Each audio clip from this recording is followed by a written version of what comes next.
Hey there, welcome back to another video. This time around, it is a review of the 1985 classic and one of my all-time favorite films, The Goonies. This film is not only good enough, it's great enough to be considered one of the best films of its era and one of the best films out there when it comes to an action-adventure movie, and even a family film. Because this film nails the formula of what a family film is supposed to be. A family film, to me, is not supposed to be just a movie for kids. It's supposed to be a film that both kids and adults can enjoy equally. This movie has that formula down pat. There are parts of it with the slapstick and the fact that there are kids going on this adventure that kids can enjoy and get a kick out of. And then on the same level, there are other parts of the movie, adult humor, really clever, witty moments in the screenplay, and technical merits that adults can enjoy. And that's something that a lot of kids' movies, a lot of family films nowadays miss and do not get right when it comes to that particular formula. They're just like, it's for kids, who cares? We don't have to do that much. We don't have to put that much effort into writing this movie or even bothering to have likable characters. Just throw enough shiny shit and silly, stupid stuff at the screen, make the kids laugh, and we'll make a buttload of money and then call it a day. But The Goonies is one of those movies that has stood the test of time and still continues to this day to have such a huge following of both fans old and new because of this fact that it does take the time to craft a well-written story with likable and charismatic and engaging characters. And it does actually put the most effort it possibly can into its technical aspects when it comes to its filmmaking. Now, before I get into more thoughts on the film, I want to give a very special shout out to Brock for requesting my thoughts on this movie. You already know the spiel. If you want to hear my thoughts on a particular film or a particular topic, you can also request a video on that. Just donate to my PayPal. The link will be in the video description. But anyway, let's get into talking about The Goonies, a grand adventure of a movie that's just awesome. Yes, it's 80s, but it's awesomely 80s. And it represents the best parts of the 80s. And why so many people are nostalgic for 80s films and at the same time feel that the 80s was one of the best decades of film. There's a genuine sense of charm to this movie that I feel that very few films have been able to replicate. This is one of those movies that definitely captured lightning in a bottle, and it is, as a result, a really special film. So it's directed by Richard Donner, and Richard Donner is a guy who, at this point in time when he directed this movie, was already a well-established director. He was a part of the bedrock of Hollywood. He directed Superman the movie. He directed Lethal Weapon. Of course, he did that after this. But he did other things that were well received and he was well renowned for. And so when he got the job for this film, this wasn't something where, okay, it was a shot in the dark. It was a new director trying to make an impact or make his mark on Hollywood. It wasn't anything like that. So you had a veteran, established director who was already at the peak of his game, and you had a young cast that was chock full of a bunch of honest, to be perfectly honest, unknowns for the most part, and first-time actors and actresses. And I don't think Richard Donner gets enough credit for making this rowdy bunch of kid actors work so well with one another and deliver such genuine and solid performances for the most part. Because if you had a director who wasn't on the same level as Donner, things could have been an absolute shipwreck of epic proportions, and the film could have totally collapsed under the weight of a cast that's just too inexperienced to carry it. And that's not what happened here.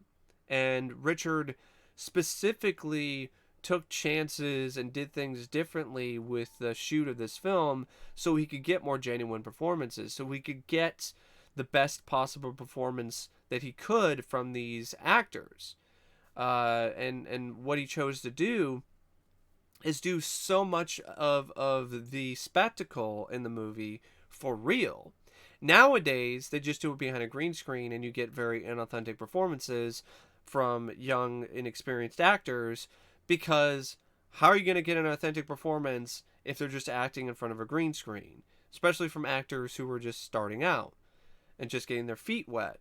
So, in the Goonies, it was made during a time period where green screens, especially to the level that we are accustomed to today, weren't really a thing. So you kind of had to do it for real anyway. But that being said, Donner took even extra effort to do as many things that he could for real. Like the pirate ship.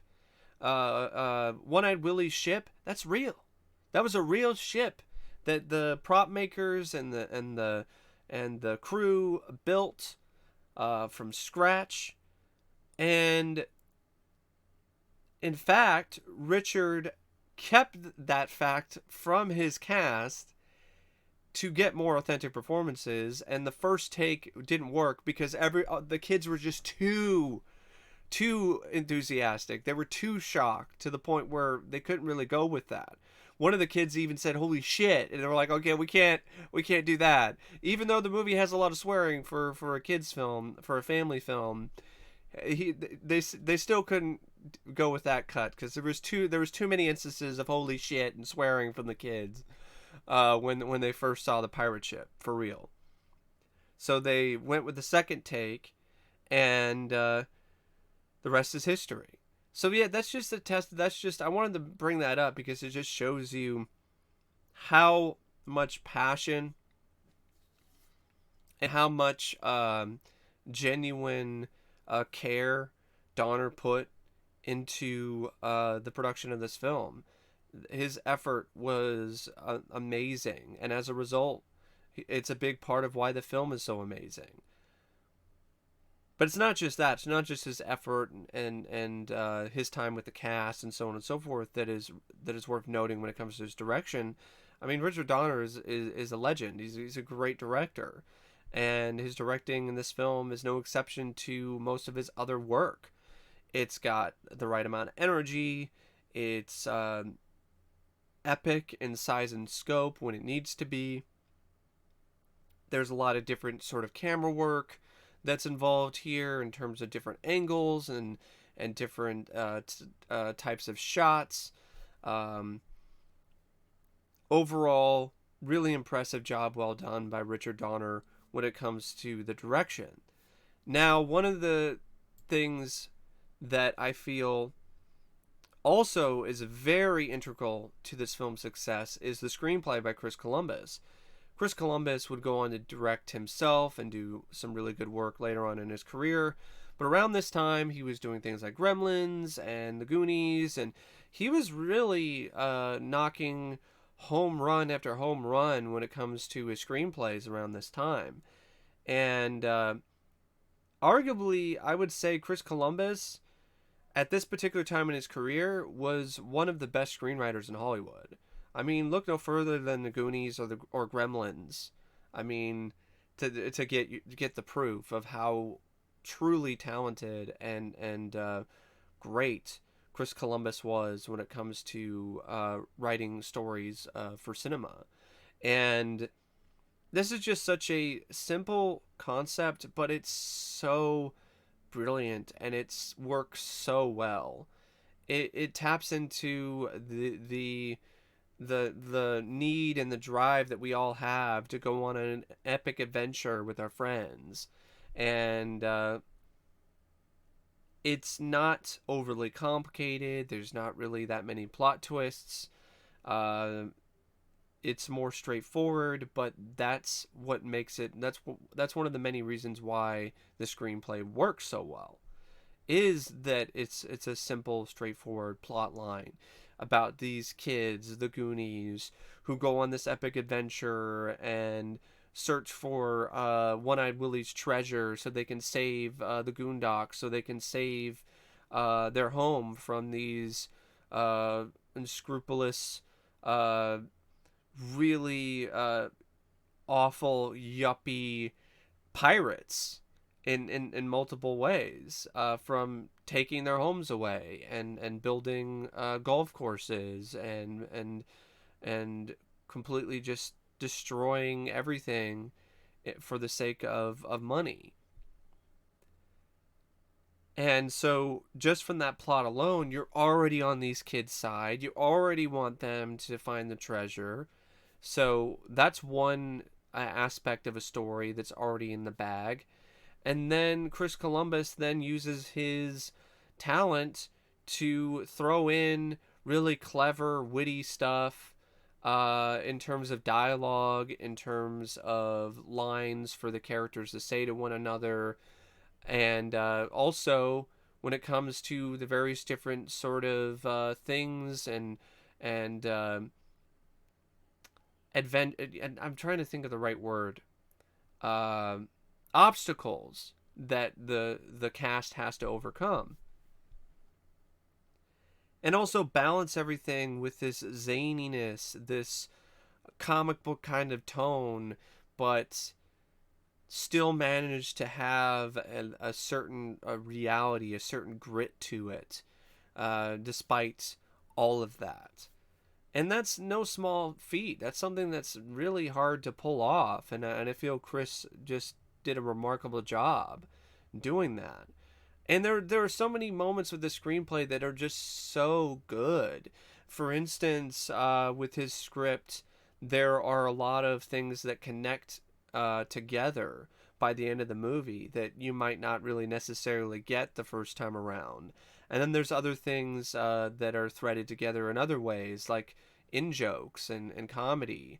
I really like little stuff like how Mikey pronounces things the wrong way, but so does his mom and so does his dad at times. So that's why he does that. Why he pronounces certain words wrong is because not because he's uneducated or anything. It's because it kind of runs in the family. And I thought that was a fun little a touch.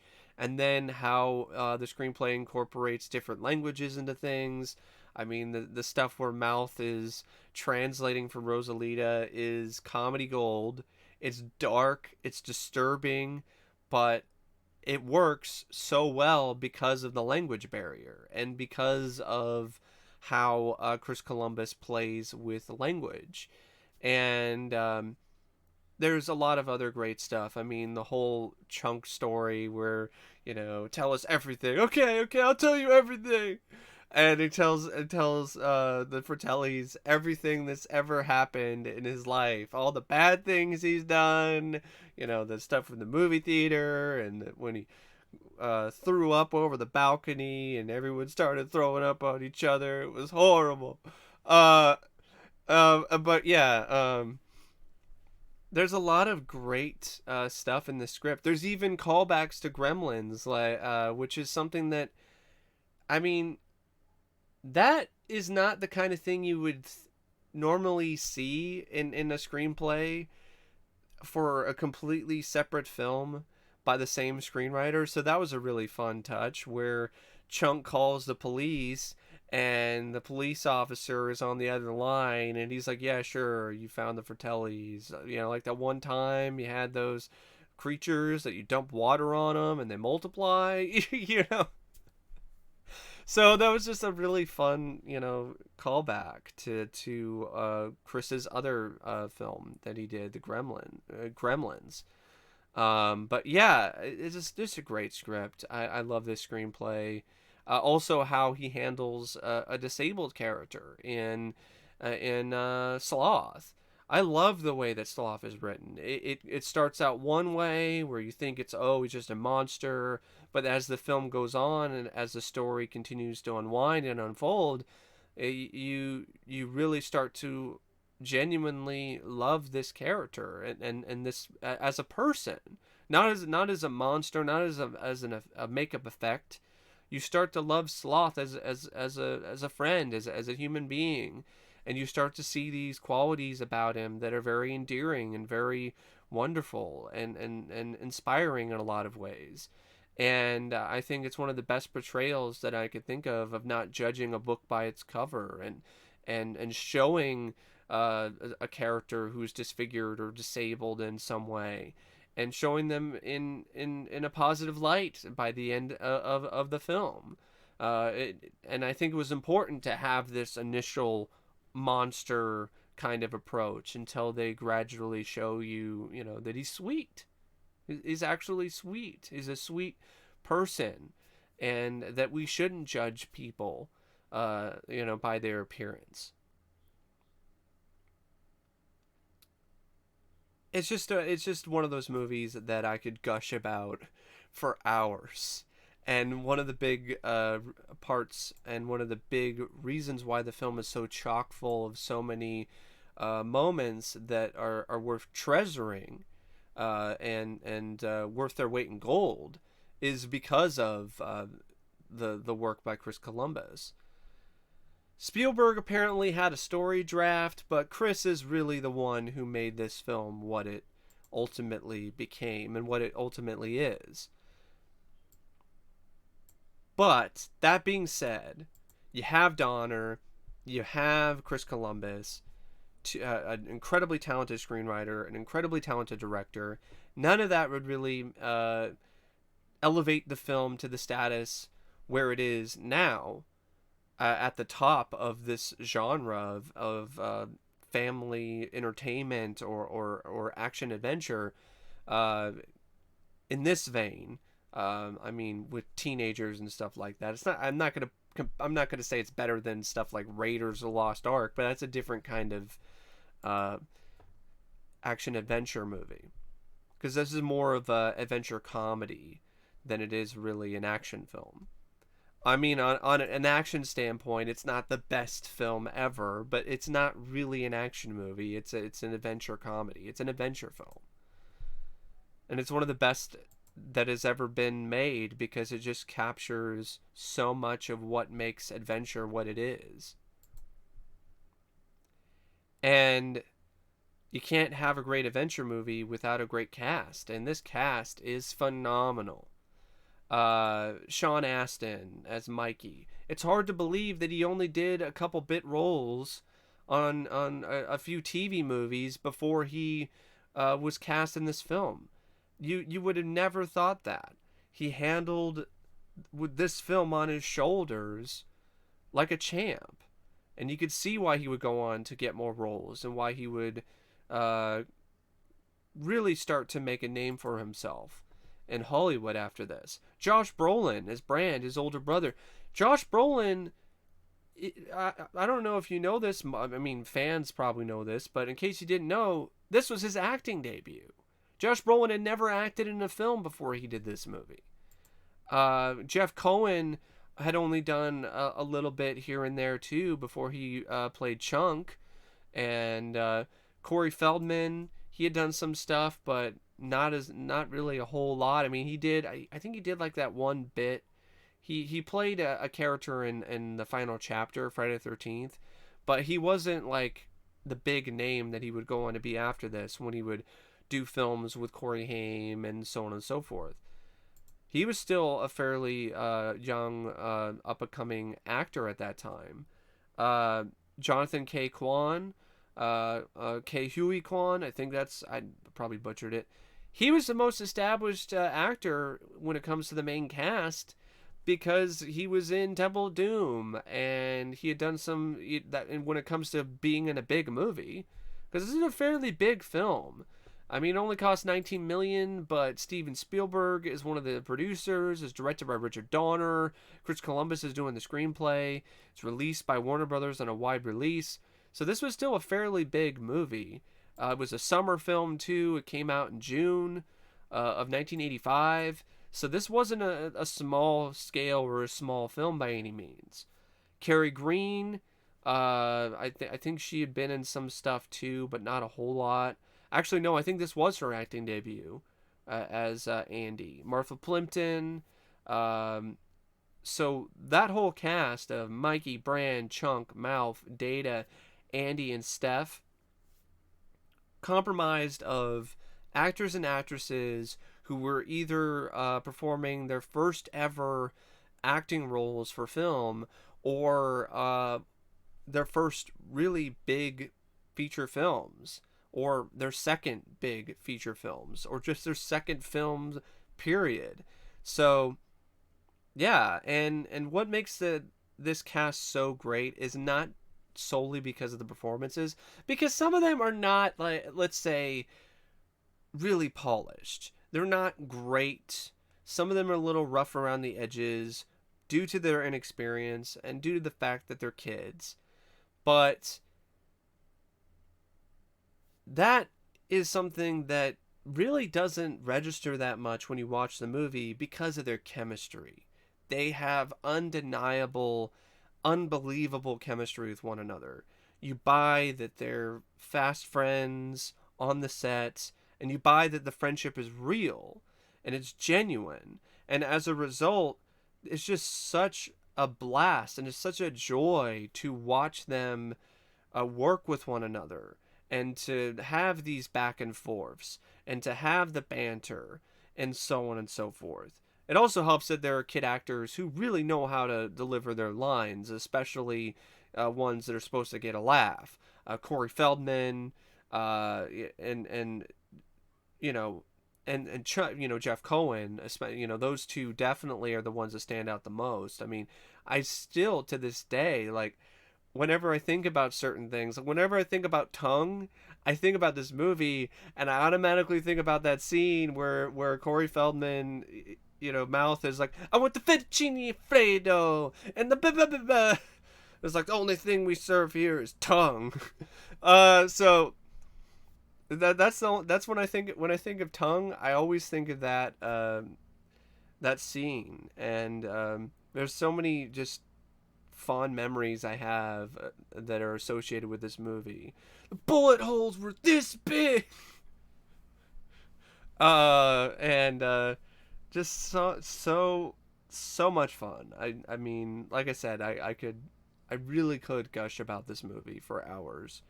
One of these days, I honestly wouldn't mind doing a commentary on it because I really am I'm that big of a fan of the Goonies. And then, of course, you have the villains. You have great heroes with the kids, and then you have equally great villains who are not afraid to be silly, but at the same time, especially in Anne Ramsey's case, you take them seriously enough. Like, I don't want to cross Mama Fratelli. I want to get in her way. I do not want to, get on her bad side either. Robert Davi and Joe Pantoliano, they're a fun, chaotic duo, and they have a good sense of chemistry as well with one another. And then you have John Matuszak, who played Sloth, and I think John deserves all the praise in the world for this performance.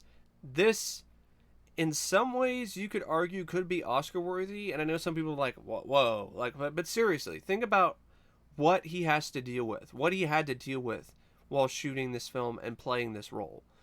If you go look at the behind the scenes photos or some footage of him, getting all made up for Sloth, he had to spend hours, multiple hours, like half a day, getting into the Sloth makeup, and then on top of that, having other things like the hunchback, and which was artificially made, and the Sloth head had so many different animatronics and all these different things that that added even more weight, and it's just, I mean, I can't even imagine being able to stay sane for an entire film shoot with all of that on. let alone be able to deliver such a memorable and endearing and really great performance that to this day so many people still remember fondly and still consider to be one of the brightest spots and best parts of the movie. So maybe not Oscar worthy, maybe that's a little bit too far, but I also feel that when it comes to an actor performing under these kind of conditions, they never get enough credit. Like Kevin Peter Hall, who played the Predator, and these other suit actors or people who wear heavy makeup. Robert Englund, for instance, he gets a lot of credit, of course, and deserves it as Freddy. But a lot of it is just more for his personality and so on and so forth. But I think Robert deserves more credit for just dealing with the makeup, because that shit's a nightmare in itself. And then you look at something like Sloth and how labor intensive it is and how exhausting that had to have been for John. And it's something that is quite admirable in multiple different ways. You have some other actors who aren't really that great, like for instance Steve Anton as Troy. Steve Anton's an awful actor. I have nothing against the guy personally, but he's an awful actor. You can see why he didn't do much after this and didn't have much of a career. He was in Survival Quest. He was bad in that. He's honestly been awful in everything that I've seen him in. That being said, his awfulness in this movie works because he's playing a prick. So, and you hate this guy. So, and he's not in it that much. So that's fine too. So he still makes an impact, and it's a fairly positive one when it comes to this movie, because even though he sucks, he's so bad. Daddy, or the whole like Andy, you goody, like he's so bad. He's terrible, but in a lot of ways, he adds a so bad it's good factor to the movie, which just makes the film even better on a different level, on a different plane. But yeah, he's terrible. But the character that he's playing is terrible, so it evens out. Then you have, on top of all of this, fantastic director, really talented screenwriter, phenomenal cast. Then you have an equally amazing and incredible score by Dave Grusin. This score is so iconic, so great. It's unbelievable to me that it's incredibly hard to find. Why is this score not widely available? This is one of the best scores of the 80s. I'm not messing around here, and I'm not just exaggerating it. It's one of the best scores of the 80s, especially the Fratelli chase in the beginning. And speaking of the Fratelli chase, that's another thing I want to mention about Columbus's script. The opening of this movie, it feels like it comes from a completely different film. You look at the cover of this movie, you're not expecting the film to open with a chase and a prison escape. But you know what? That's what also makes the film as good as it is, because it has a unique element to it. It has unique moments, different parts, different elements that aren't necessarily what you might expect. And the opening is one of those things. And so is the ending. Who the hell was expecting the pirate ship to break out and start sailing across the sea at the end of the movie? I know I wasn't expecting that. I didn't expect that when I saw it the first time when I was a kid. And it is one of those things where you go like, Mother Mary of God. I wouldn't say that. I'd be like, holy fucking shit. But yeah. There's just a lot of things about this movie that are just worth loving and worth applauding. And Grusin's score is definitely one of them. It's great. I love this score. It fits the film so well. It adds so much rollicking and rambunctious and just fun energy to the movie. And overall, just huge fan of it. And sadly, Dave didn't really do a whole lot of scores. Like, he did some, but it just seems like it's really surprising to me that he did. After this, he did Lucas, he did Ishtar, Tequila Sunrise, Bonfire of the Vanities, but Before this, he had done some scores that were fairly well known, but afterwards, this didn't really like get him like big tentpole films, and I don't know why, because this score was fantastic. It's a really nice score. The soundtrack, when it comes to the original music, other than Cyndi Lauper's "Are You Good Enough," it's not really that good. There's an REO Speedwagon song that's on here that plays early in the film, and I've heard it. It's too long and it's a little bit too repetitive, and it's not one of their best. The "Eight Arms to Hold You" song that I guess the producers thought was going to be a huge hit, so much so they made a single of it that didn't sell well, and that's why it's incredibly rare. And also, it didn't wind up in the final cut anyway because they cut out the octopus scene, which I'll talk about that later. But that song's not really that great either. Other than "Are You Good Enough," the soundtrack is really not that special, and that's one of the weakest things about the movie. But that's a very minor thing. It's like a little tiny thing. And when it comes to other things that are worth mentioning about the film, in terms of a positive, definitely the editing by Michael Kahn, who is another king in the industry. Michael Kahn, he edited Poltergeist. He's done so many. He's been the editor for so many classic films, and The Goonies is just another one to add to his list. And also some really gorgeous and really slick cinematography by Nick McLean. I really love the way this film looks, and I really feel it captures the sense of wonder that the whole film is really centered around, and where its heart really lies. It's wonder. It's the wonder of adventure. It's the wonder of spending such a epic and an amazing and memorable time with your friends and with people that you love.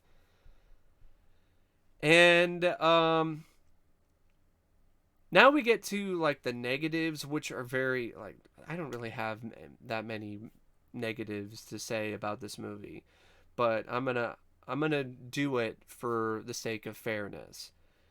When it comes to the action bits, they're not really on the same level as the other parts of the film that work so well.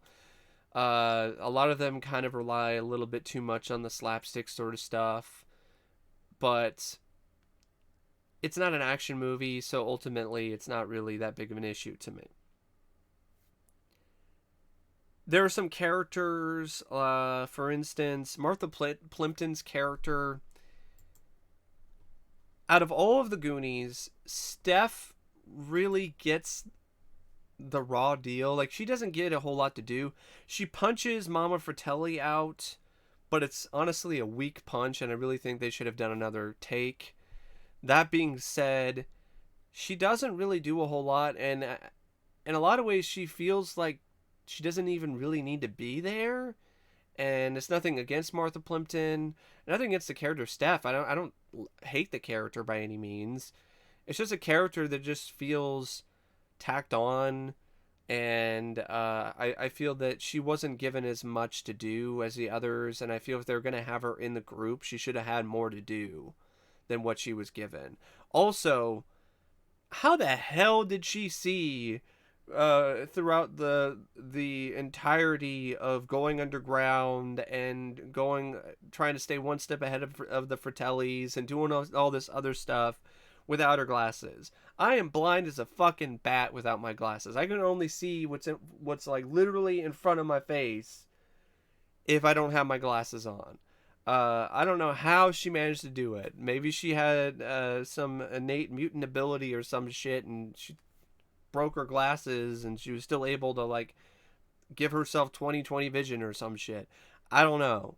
That's one of the more absurd, ridiculous sort of things about the movie. And there's a lot of ridiculous things in this movie, but like the fact that she just gets over not being able to see in like no time flat is something that always stood out to me. And other things that stand out, the effects and the production design, the production and art design is top notch.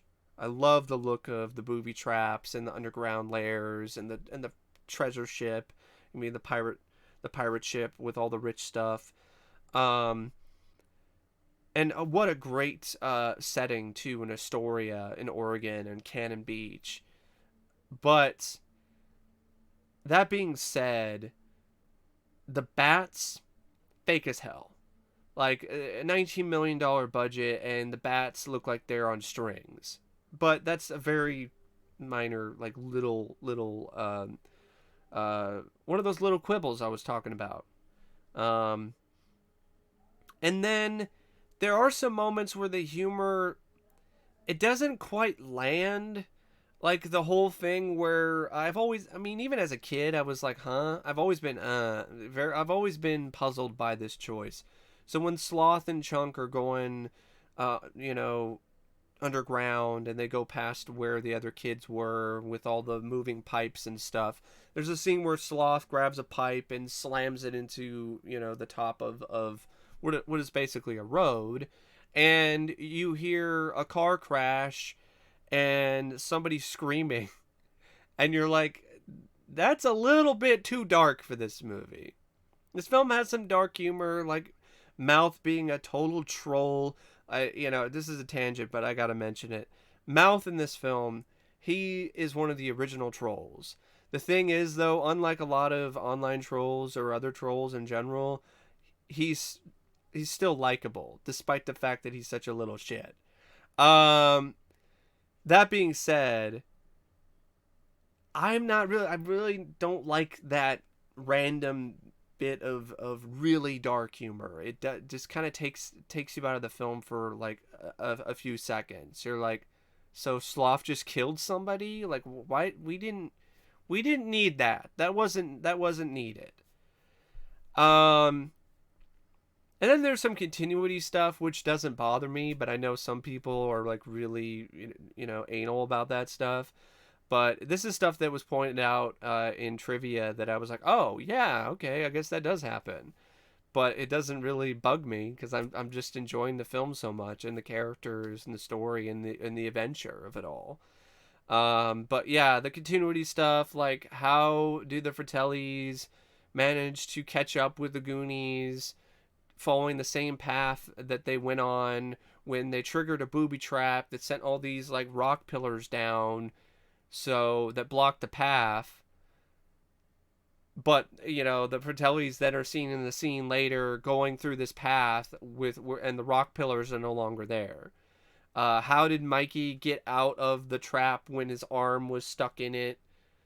They don't really show that, but it's the stuff that's like, it's very immaterial in the end. It doesn't really, mean much, and it doesn't really hurt the film. But it's just stuff that I thought I'd mention. And I don't really know what else to say about the movie, except there's a little extra bits of trivia I want to mention real quick. The treasure map, which is on a lot of people's want lists for props and stuff like that. Well, Sean Astin got to keep the original treasure map. But his mother, Patty Duke, years later, thought it was just a piece of trash and threw it away. She threw away the treasure map. I thought that was something worth mentioning because I'm like, what? You gotta be kidding me. And another thing is, the producers, they tried to sell the pirate ship. They tried to get somebody to take the pirate ship because it was something that they built from scratch. It's an actual pirate ship. But there were no takers. Nobody would take it. Nobody would buy it. So they scrapped it.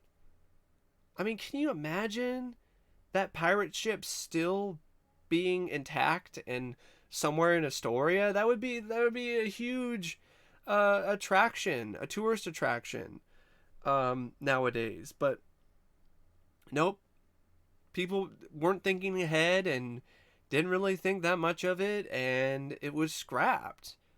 That's sad, especially considering all the work that was put into it by all these different craftsmen and craftswomen. Probably it was just like, man, it sucks. And this is kind of a scatterbrain review, but I just want to mention everything I possibly can about the movie because I love it. I really do. And one more thing I want to mention is those water slides, man. Like, they had to have been a blast. And I think there's a vintage documentary, and the kids are interviewed. It's like, how were the water slides? They were awesome. And like, they would. It probably was. It probably was awesome. Some of it though looks like it might have been a little dangerous, a little scary. I think one of them was like, it was kind of scary, and I can see why, because you look at some of the shots in the film and some of the positions some of the kids are in does not look like fun at all. Um, and speaking of the water slides and water, I might as well mention my thoughts on the octopus, because there's a line of dialogue where Data mentions the octopus and how scary it was, but there's no octopus in the movie. And it was a deleted scene. And honestly, I'm glad they deleted it because it's not very good. The effect isn't really the best, and it's zany in a way that doesn't really mesh with the rest of the tone of the movie. So I think that was cut for a legitimately good reason. And then the other deleted scenes, I think they were also cut for good reasons as well, because they affected the pacing of the movie, which is one more thing I want to mention. This film has some of the best pacing that I can think of when it comes to a film, period. It goes by like a breeze. It doesn't really have a dull moment. And that's a huge testament to the editing and to the screenwriting and to the strength of the story and its characters. Now, yeah, let's just have a little talk about its legacy. So there were a few video games. I know there was a sequel. The only sequel for the Goonies that exists, surprisingly enough, is a Nintendo game. Even though the film was a box office smash, it made over $120 million in 1985, and it has a huge cult following. And I know they thought about doing a sequel, but you know what? I'm glad that Richard Donner and company haven't gone through with it, because they've said repeatedly, we just didn't feel it was right. And I'm like, yeah, that's the right thing to do. Like, if you don't feel that the screenplay is just right or it's really good enough, then don't even bother. Like, why even bother doing it? And then I heard something that they were working on an animated series that Corey Feldman might have been involved with in some way, shape, or form, and maybe some of the other cast, that was going to be on Cartoon Network at one point, and it was even in pre-production in sometime in the 2010s or something like that, but it got scrapped. That would have been interesting to see, a Goonies animated series. And I think there's been talks about a musical. As much fun as it would be to see the original cast reunite as adults and go on one last adventure alongside their kids, I don't think it's necessary. I don't think it's needed. I think we've got all the adventure and all the awesomeness that we need and could ever ask for in this film. We don't need a sequel, and we don't need another ride, because I feel that a sequel might cheapen things. It might it potentially has the ability to harm the legacy or the impact of the original. Because look at how a lot of these sequels that come out, they deliberately destroy the integrity of the films that came before it. I don't want to see the Goonies wind up as one of those films where you have to be like, yeah, but the sequel did this, and now this doesn't have the same impact, and blah blah blah. And I don't want that to happen to the Goonies, so I'd rather there just be no sequel. Anyway, yeah, I pretty much said everything that I wanted to say about this movie, and then some. I hope I didn't bore you too much.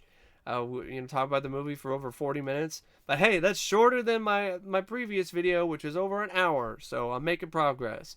But anyway, thank you for watching my review and giant mega retrospective of the Goonies. Grand, just wonderful, great film that I hold very near and dear to my heart, and it's a movie that I definitely, if I ever do have kids, I will share with them, and I hope that they will also share the same enthusiasm, the same joy, and the same wonder with me. as I have had for this film for many, many years. Anyway, thank you for watching my review of The Goonies, and as always, I will see you later. See ya.